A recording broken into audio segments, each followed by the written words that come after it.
തൃപ്യ ശ്രീരാമസ്വാമി ക്ഷേത്രത്തിൽ സനാതനധർമ്മ പാഠശാലയുടെ നേതൃത്വത്തിൽ നടത്തുന്ന ശ്രീമദ് ഭാഗവത സപ്താഹയജ്ഞത്തിന് തുടക്കമായി. മെയ് 10 മുതൽ 17 വരെയാണ് ഭാഗവത സപ്താഹയജ്ഞം നടക്കുന്നത്. Cochin Devaswom board assistant commissioner M Manoj Kumar ഉദ്ഘാടനം നിർവഹിച്ചു.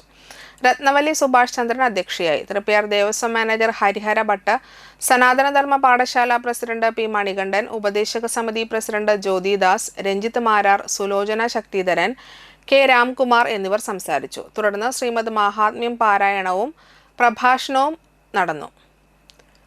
ഉണ്ണികൃഷ്ണൻ തൃപ്പാളൂറാണ് യജ്ഞാചാര്യൻ. അന്ന് തുടങ്ങി വെച്ച ആ ഒരു പ്രവർത്തനങ്ങളൊന്നും എത്ര തന്നെ പ്രതിസന്ധി നേരിട്ടാലും ഒരടി പോലും ഈ സംഘടന പിന്നോട്ട് പോയിട്ടില്ല എന്നുള്ളതാണ് അഭിമാനകരമായിട്ടുള്ള ഒരു നേട്ടം.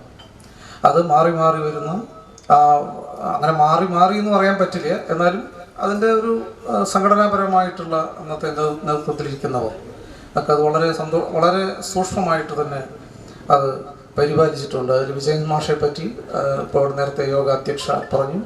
വിജയൻ മാഷൊക്കെ ഈ സംഘടനയ്ക്ക് വേണ്ടി എത്രമാത്രം അവർ ആത്മസമർപ്പണത്തോടു കൂടിയിട്ട് പ്രവർത്തിച്ചിട്ടുണ്ട് എന്നുള്ള കാര്യം എനിക്ക് വളരെ വ്യക്തിപരമായിട്ട് തന്നെ